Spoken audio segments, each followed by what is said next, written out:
warahmatullahi wabarakatuh. Kenalkan nama saya Siti Nurhaliha NIM F02711717104. Baiklah, di sini saya akan menjelaskan tentang teknologi informasi. Teknologi informasi merupakan istilah dalam bidang teknologi apapun dalam kehidupan manusia yang bermanfaat untuk mengubah, membantu, mengkomunikasikan, menyimpan, dan menyebarkan informasi. Teknologi informasi tidak hanya penting sebagai alat komunikasi, baca, penelitian, komunikasi via elektronik saja, melainkan merupakan perangkat penting yang seharusnya dimiliki dalam bisnis sebagai sarana untuk berkoordinasi dan pengarsipan dokumen-dokumen penting. Terus yang dimaksud gambar tersebut ialah teknologi apapun yang membantu manusia dalam membuat, mengubah, menyimpan, komunikasi dan atau menyebarkan informasi, menyatukan komputasi dan komunikasi berkecepatan tinggi untuk data, suara, dan video. Contoh dari teknologi informasi bukan hanya berupa komputer pribadi, tapi juga telepon, TV, peralatan rumah tangga elektronik, dan perangkat genggam modern, misalnya ponsel. Terus di situ menjelaskan pengelola, penyimpanan, penyampaian vokal, informasi bergambar, teks, dan numerik oleh mikroelektronika berbasis kombinasi komputer dan telekomunikasi. Istilah penggantian modern pertama kali muncul dalam sebuah artikel 1958 yang diterbitkan dalam Harvard Business Review, yang dimana penulis Leavitt dan Wissler berkomentar bahwa teknologi baru belum memiliki nama tunggal yang didirikan.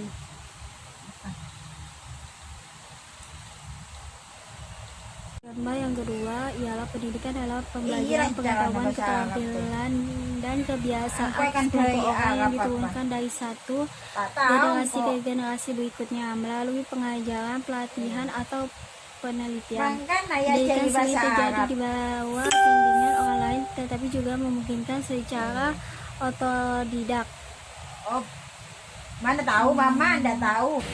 Pendidikan umumnya dibagi menjadi tahap seperti prasekolah, sekolah dasar, sekolah menengah pertama, sekolah menengah atas, dan kemudian perguruan tinggi, universitas atau magang.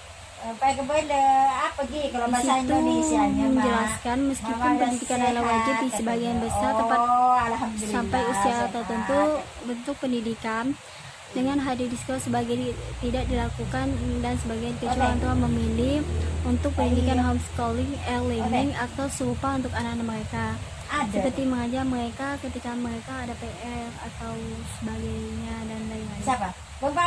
Di sini saya akan menjelaskan library 4.0. Di sini saya mengambil dari Universitas Medan area perpustakaan.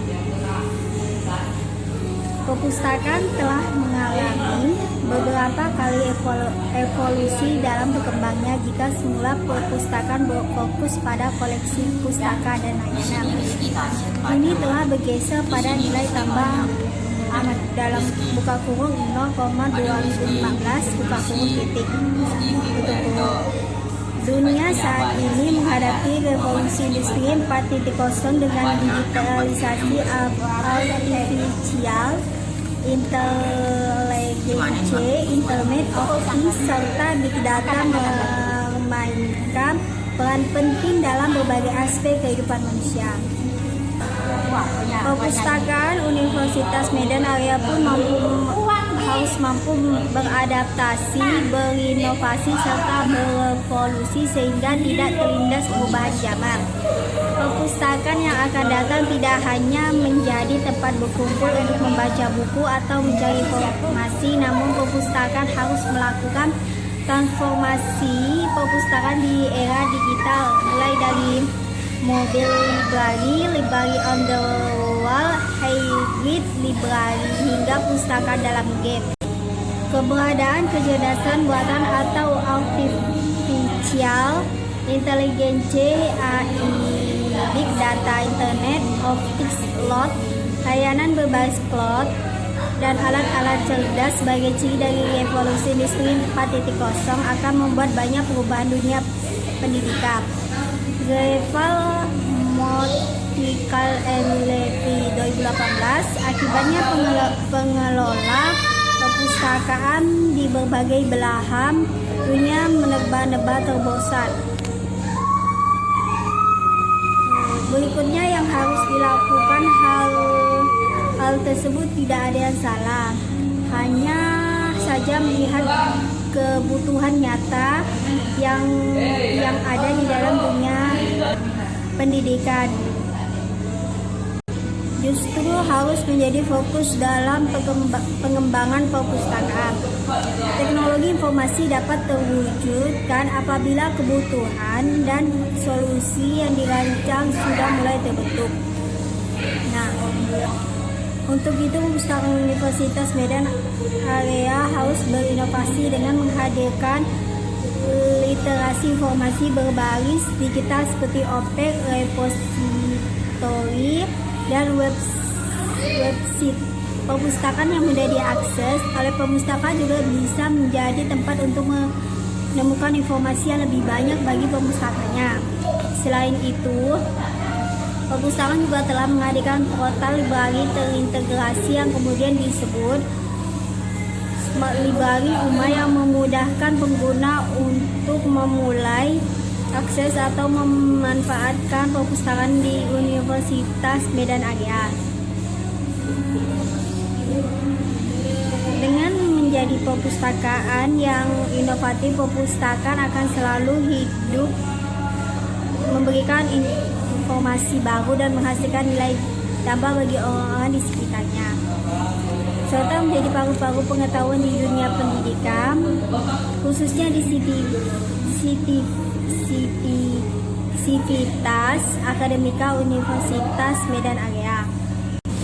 Jadi maksudnya di sini di perpustakaan Universitas Medan Area harus menghadirkan literasi informasi berbasis digital seperti OPEC, repositori, dan web perpustakaan, sehingga dapat mudah pemustaka menemukan informasi dan memudahkan pengguna untuk memulai akses dan memanfaatkan perpustakaan. Dan perpustakaan harus selalu memberikan informasi baru dan menghasilkan nilai tambah di orang sekitarnya agar pemustaka dapat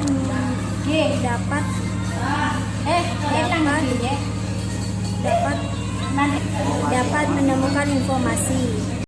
Di situ juga perpustakaan yang aku berkunjung di sana tidak hanya menjadi tempat berkumpul atau membaca buku atau mencari informasi, namun di sana menyediakan transformasi perpustakaan di era digital, mulai dari mobil library on the wall, hybrid library, hingga perpustakaan dalam game.